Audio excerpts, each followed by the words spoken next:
আসসালামু আলাইকুম। আপনার প্রতিষ্ঠানের সেলস গ্রোথ আনবেন কিভাবে? আমাদের উদ্যোক্তা হওয়ার পর বা ব্যবসা শুরু করার পর আমরা প্রথম যে জটিলতাটায় পড়ি সেটা হচ্ছে যে সেলস।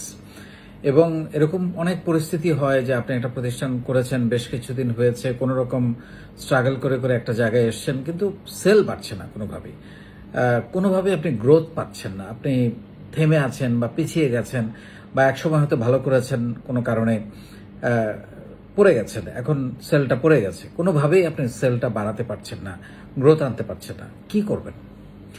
তিনটা মেথডের কথা আমরা আজকে আলাপ করব আপনাদের কাছে। একটা হচ্ছে কাস্টমারের জন্য ভ্যালু তৈরি করা।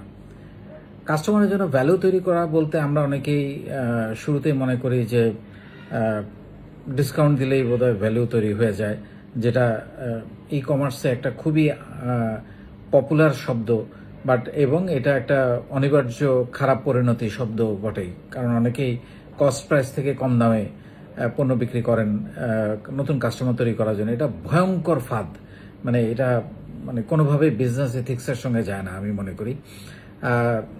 আপনাকে কাস্টমার পাওয়ার জন্য কম দামে কম লাভে ছাড়তে হবে, কম লাভে বা একেবারে মার্জিনালেও ছাড়তে পারেন আপনি, কিন্তু কেনা দামের চাইতে কম দামে বিক্রি করা, তাহলে বাকি টাকাটা কে দিবে? এখন কেউ কেউ বলতে পারেন ওইটা আমার মার্কেটিং কস্ট, কিন্তু কতদিন? সো ভ্যালু তৈরি করাটা খুবই বেটার। সেটা হচ্ছে যে আপনি আপনার যে মার্জিন, সেই মার্জিনটা হাতে রেখে আপনি সেটা দিয়ে গিফট দিতে পারেন। আপনি কাস্টমার সার্ভিসটা অসাধারণ করতে পারেন। আপনি কাস্টমারের সঙ্গে একটা রিলেশনশিপ তৈরি করতে পারেন। তাদেরকে গ্রিটিংস দেয়া, জন্মদিনে কেক পাঠানো, একটা সম্পর্ক তৈরি করা, বা বিবাহ বার্ষিকীতে তাদেরকে উইশ করা, জন্মদিনে কেক পাঠানো, বা ওই প্রতিষ্ঠানের জন্মদিনে কোনো একটা গিফট পাঠানো, বা আমাদের যেসব হ্যাপি নিউ ইয়ার বা ঈদ আছে সেগুলোতে কোনো না কোনো একটা গ্রিটিংস বা একটা গিফট পাঠানো, এবং আরও বেটার, আরও ভালো মানের পণ্য তৈরি করা, দিনের পর দিন আরও ভালো মানের পণ্য নিয়ে আসা, এগুলা হতে পারে আসলে ভ্যালু এডিশন, ডিসকাউন্ট না। সো এটা হচ্ছে একটা বড় ইস্যু। আর একটা হচ্ছে নতুন কাস্টমার তৈরি করা।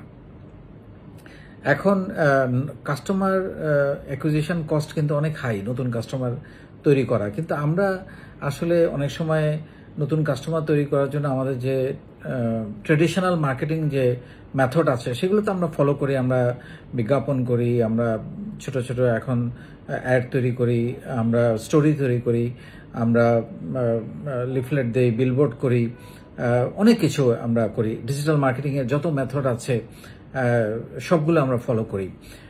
কিন্তু ডিজিটাল মার্কেটিংয়ে যে ঝামেলাটা হয় সেখানে টার্গেট অডিয়েন্সটা খুব গুরুত্বপূর্ণ। আমরা অনেক সময় টার্গেট অডিয়েন্সটা ঠিক না করে আমরা টাকা পয়সা খরচ করি মার্কেটিংয়ে, ডিজিটাল মার্কেটিংয়ে বিশেষ করে। অনেকেই বলেন আমি এত টাকা বুস্ট করি কিন্তু আমার কাস্টমার আসে না, কারণ আপনার টার্গেট অডিয়েন্সটা সঠিক না। সেই কারণে আপনি ওই কাস্টমার লিড তৈরি করতে পারছেন না। এবং আপনি যদি টার্গেট অডিয়েন্সটা ঠিক করে প্রকৃত যারা আপনার কাস্টমার তাদের কাছে আপনি আপনার পণ্যের অ্যাওয়ারনেস তৈরি করতে পারেন যে আপনার কাছে এই পণ্য আছে, যেটা এই মানের, এটার প্রাইস এটা, এটার বৈশিষ্ট্য এটা, এটার ফিচার এটা, এটার কাস্টমার ডেলিভারি সিস্টেম এটা, এটার আফটার সেল সার্ভিস এরকম করে আমরা দিব। এই জিনিসগুলো যদি প্রপারলি আপনি তুলে ধরতে পারেন তাহলে ডেফিনেটলি আপনার সেল হবে এবং সেল বাড়বে। এবং এই ধরনের টার্গেট অডিয়েন্সকে লক্ষ্য করে আপনি যখনই কোনো ডিজিটাল মার্কেটিং করবেন সেখান থেকে লিড তৈরি হবে, এবং সেই লিডগুলোকে সেলসে কনভার্ট করতে হবে। এটাও একটা বিরাট টেকনিক, লিডকে সেলসে কনভার্ট করা এবং সেটা আপনার কাস্টমার হিসাবে তৈরি করা। সো এইভাবে জিনিসটাকে আসলে আমার মনে হয় সাজাতে হবে। আরেকটা হচ্ছে রিপিট এবং রেফারেন্স কাস্টমার। আমি সবসময় খুবই বলি যে রিপিট কাস্টমার আপনার কোম্পানির ব্র্যান্ড ভ্যালু তৈরি করবে। আপনি যদি একই কাস্টমারের কাছে বারবার বিক্রি করতে পারেন, rather than having new customer, নতুন কাস্টমার তৈরি করার চাইতে আপনি যদি একই কাস্টমারের কাছে বারবার তো বিক্রি করতে পারেন, এবং সেটা কিভাবে সম্ভব?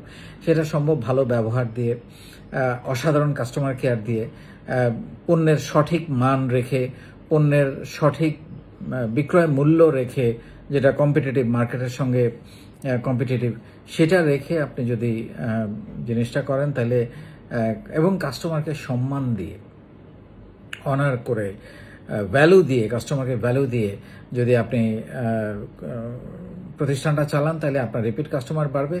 এবং রিপিট কাস্টমার শুধু যে সে একই লোক বারবার পণ্য কিনবে তা কিন্তু না, সে কিন্তু রেফারেন্স কাস্টমার আপনার জন্য তৈরি করবে। আপনি কতজন সেলস এক্সিকিউটিভ রাখবেন? আপনি যদি রিপিট কাস্টমার এবং রেফারেন্স, সে আপনার থেকে ভালো ব্যবহার পেয়ে, ভালো পণ্য পেয়ে, ভালো দামে পেয়ে, ভালো কাস্টমার কেয়ার পেয়ে সে তখন আরও 10 জনকে গিয়ে বলবে এবং সেই 10 জন, আপনার 10 জনের মধ্যে হয়তো 5 জন আপনার কাস্টমার তৈরি হবে। এটাকে বলে reference customer. So repeat customer এবং রেফারেন্স কাস্টমার বাড়িয়ে কিন্তু আপনি আপনার সেল বাড়াতে পারবেন। সো আমার কাছে মনে হয় এই জিনিসগুলো যদি আপনি ফলো করেন, আবারও বলছি, কাস্টমারের ভ্যালু তৈরি করা, নতুন কাস্টমার তৈরি করা এবং রিপিট এবং রেফারেন্স কাস্টমার তৈরি করা, এটা যদি আপনি করতে পারেন, আমার মনে হয় যে সেল নিয়ে আপনাকে খুব একটা ভাবতে হবে না। অনেক ধন্যবাদ।